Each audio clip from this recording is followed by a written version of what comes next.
आइए जानते हैं अन्नदाता निशुल्क फोन के माध्यम से पूछे गए समस्याओं का समाधान।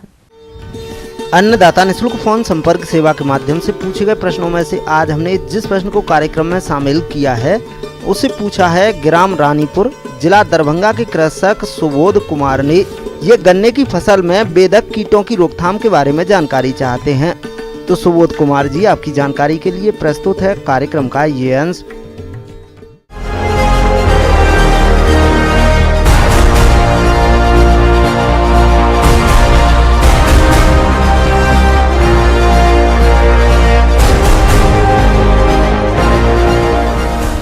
हैं गन्ना जो है ये लंबी अवधि का फसल होता है और करीब 10 से 12 मंथ इस क्रॉप को लगता है मैच्योर होने में।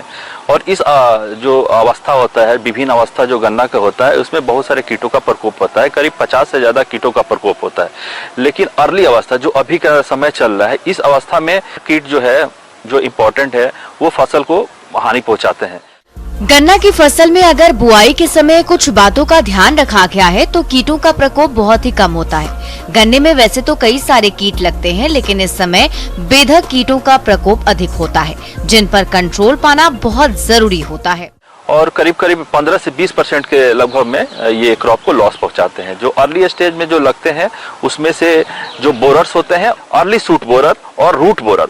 अर्ली सूट बोरर और रूट बोरर जो है फरवरी से लेके ये जून तक अवस्था तक ये फसल को क्षति पहुंचाता है। और सबसे पीक अवस्था जो होता है, जो अप्रैल का मंथ जो होता है, इसमें सबसे ज्यादा पीक अवस्था होता है। अंकुर और जड़ भेदक कीट का प्रकोप मार्च से जून माह तक रहता है। इसका प्रकोप होने पर पौधों के बीच की गोव सूख जाती है और इसे खींचने पर आसानी से खींच जाता है और इस गोब को सूंघने पर सिरके या शराब जैसी गंध आती है। क्या करना है किसान भाइयों, जो इसका डेड हार्ट है, जो कि प्लांट इन्फेस्टेड प्लांट को जड़ से निकाल दीजिए, means removal of infested plant. क्योंकि जो जानते ही हैं कि फरवरी से लेकर जून तक इसका जो टिलरिंग होते रहता है, तो आप अगर इन्फेस्टेड प्लांट को काट के हटा दें और उसको डिस्ट्रॉय कर देंगे तो आपका इसमें फसल का जो पॉपुलेशन पे असर नहीं करता है, क्योंकि ये टिलरिंग हमेशा होते रहता है। उसके बाद आपको क्या करना है कि अभी के टाइम में थोड़ा लाइट अर्थिंग आप कर रहे हैं, तो उस समय पिप्रोनिल का अगर जो 33 केजी प्रति हेक्टेयर के दर से अप्लाई करना है, ग्रेनुल और 1.5 से 2 केजी जो है लिक्विड, दोनों फॉर्म में आता है। तो कोई भी फॉर्म जो है आप इसको इस्तेमाल कर सकते हैं और लाइट अर्थिंग करके उसके बाद आप पानी उसको इरिगेट कर दें। इस्तेमाल करने के बाद ग्रेनुल, क्योंकि ग्रेनुल आप इस्तेमाल करेंगे तो उसके बाद इरिगेशन देना जरूरी होता है।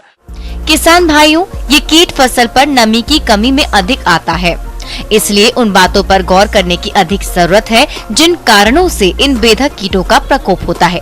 अगर बचाव उपायों को अपना लेते हैं तो इन कीटों से आपकी फसल बच सकती है। ये जो है जो मॉइस्चर लेस सॉइल जो होते हैं, जहाँ पे मॉइस्चर की कमी होता है और किसान भाई जो है इरिगेशन नहीं देते हैं, तो उस फसल में उस आपका प्लॉट में इसका प्रकोप ज्यादा होता है। तो इसके लिए सबसे पहला है कि फरवरी से लेके जून तक जो है 4 से 5 इरिगेशन आप दें।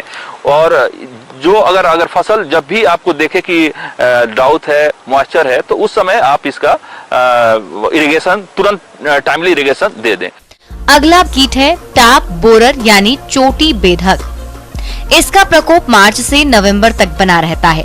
इस कीट की मादा सफेद रंग की होती है और ये पौधे की दूसरी या तीसरी पत्ती पर बैठी होती है और अंडे देती है और इन अंडों से 6 से 7 दिन में लार्वा निकल जाते हैं। ये लार्वा बहुत तेजी से नुकसान पहुंचाते हैं। ये दूसरी या तीसरी पत्ती के बीच में प्रवेश कर जाते हैं, जिससे पत्ती पर एक लाल रंग की धारा बन जाती है। टॉप बोरर जो होता है वो दोनों अवस्था में आपको मिलता है। क्रॉप के गन्ना के अर्ली स्टेज में भी मिलता है और लेटर स्टेज में, मतलब कि केन फॉर्मेशन के पहले और केन फॉर्मेशन के बाद भी ये शीर्ष छिद्रक का प्रकोप होता है। शीर्ष छिद्रक कीट का 5 ब्रूड होता है और 5 ब्रूड जो है फसल को क्षति पहुंचाते हैं। अभी जो सेकेंड ब्रूड चल रहा है, तो इसमें इसका सिम्टम क्या होता है, जब भी आप लीफ पे देखेंगे तो लीफ पे ये जो इंसेक्ट इसका होता है, अंडा जो है लीफ पे देता है और वहां से जो पिल्लू जो होता है, मिड रिब जो बीच के मध्य सिरा होता है, वहां से वो इंटर करके अपर भाग में पहुंच जाता है। तो मिड सिरा से जो मध्य सिरा से इंटर करता है, तो वहां पे एक टेरा मेरा लाइन बन जाता है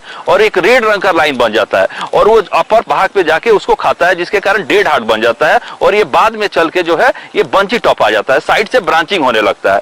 तो इसको भी आप जून तक आप इन्फेस्टेड प्लांट को हटाते रहें और जो अर्थिंग अप का टाइम जो होता है, 1 जून में आप मिट्टी चढ़ाते हैं और उसी समय जो है आप कोराजेन जो है या क्लोरोएंट्रानिलीप्रोल इसका केमिकल नेम है, उसको जो इस्तेमाल करें 375 ml प्रति हेक्टेयर के दर से आप इसको ड्रेंचिंग कर दें और ड्रेंचिंग करने के बाद आप हल्का इरिगेशन कर दें। ध्यान रखें, इस रसायन का छिड़काव करते समय स्प्रेयर के नोजल को ढीला कर जड़ों के पास दवा का प्रयोग करें और प्रयोग के अगले दिन सिंचाई कर दें, जिससे दवा अपना कार्य सही तरीके से कर सके। किसान भाइयों, ये जरूरी नहीं कि आप इन सभी बेधक कीटों को कंट्रोल करने के लिए रसायनों का ही प्रयोग करें। बहुत सारे ऐसे भी तरीके हैं जिसे अपनाकर इन कीटों का बिना रसायनों के कंट्रोल कर सकते हैं। इसके साथ जो प्रासाइड कार्ड जो होता है, ट्राइको कार्ड जो होता है, ट्राइकोगामा जिपोनिकम जो कार्ड होता है, तो उसका जो है इस्तेमाल करें। किसान भाइयों, ये ट्राइको कार्ड है, हम लोग खुद इसको बनाते हैं और ये बहुत ही कारगर है। इसको 15 दिन के अंतराल पे आप इसको फसल पे 4 से 5 जो है रिलीज करें, तो इसको आपात को कमी कर सकते हैं। तो उसके बाद फेरोमोन ट्रैप आता है, सबसे इंपॉर्टेंट है फेरोमोन ट्रैप आता है, वो मास टेपिंग में बड़ा हेल्प करता है।